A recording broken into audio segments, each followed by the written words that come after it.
सनातन धर्म में एकादशी व्रत का विशेष महत्व होता है। हर महीने में 2 एकादशी व्रत किए जाते हैं, एक कृष्ण पक्ष और दूसरा शुक्ल पक्ष में।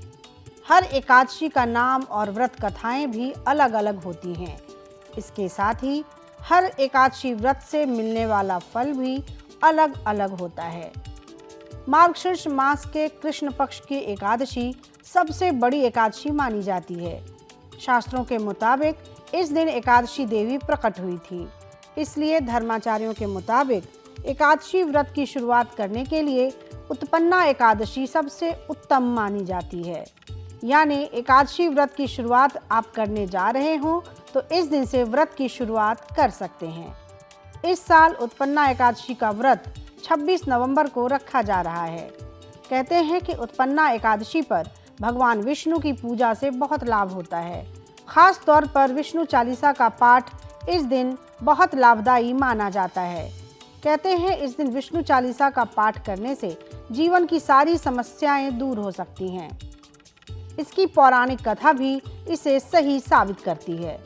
एकादशी कथा के मुताबिक भगवान विष्णु के शरीर से एकादशी देवी प्रकट हुई। उन्होंने मुर नामक राक्षस से भगवान विष्णु की रक्षा की। तब भगवान विष्णु ने उनसे वरदान मांगने को कहा। तब एकादशी देवी ने कहा कि जो एकादशी तिथि को व्रत करे उसकी सभी मनोकामनाएं पूरी हों, उसके सभी पाप कर्म नष्ट हो जाएं और अंत आपके बैकुंठ लोक में स्थान प्राप्त हो।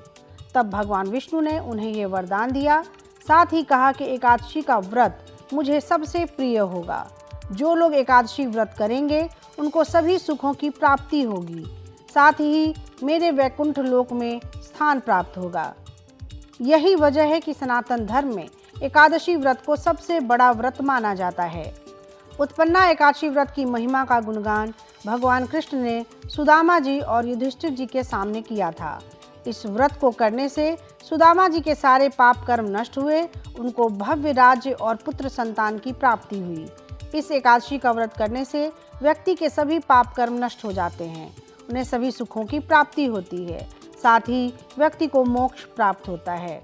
एकादशी के दिन व्रत कर विधि पूर्वक भगवान विष्णु और मां लक्ष्मी की पूजा करने से सभी मनोकामनाओं की पूर्ति होती है।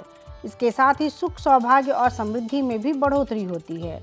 तो आइए जानते हैं कि इस दिन किस विधि से पूजा करें। इस दिन सूर्योदय से पहले स्नान करें, व्रत संकल्प लेकर उपासना करें, श्री लक्ष्मी नारायण की पूजा करें, श्री राधा कृष्ण की भी पूजा करें, शालिग्राम शिला का पंचामृत से अभिषेक करें, श्री लक्ष्मी नारायण को तुलसी पत्र अर्पित करें, शालिग्राम शिला पर तुलसी पत्र चढ़ाएं, चंदन लगाकर भगवान का श्रृंगार करें, दूध से बने पदार्थों का भोग लगाएं, ऋतु फलों का भोग लगाएं, श्रद्धा भक्ति के साथ आरती करें। आरती के बाद गलतियों के लिए क्षमा याचना करें।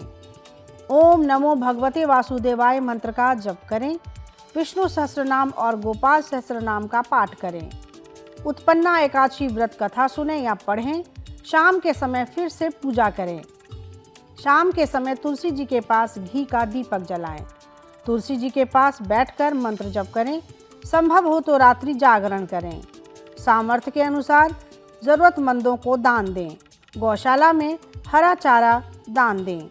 शास्त्रों के मुताबिक इस विधि से उत्पन्ना एकादशी व्रत करने से श्री हरि की दिव्य कृपा प्राप्त होती है। साथ ही व्यक्ति को सभी संकटों से मुक्ति मिलती है। तो कैसी लगी आपको हमारी ये जानकारी, हमें कमेंट बॉक्स में ज़रूर बताएं। बाकी धर्म कर्म से जुड़ी तमाम जानकारियों के लिए सब्सक्राइब कीजिए हमारा डिजिटल चैनल और देखते रहिए न्यूज़ नेशन स्तुति।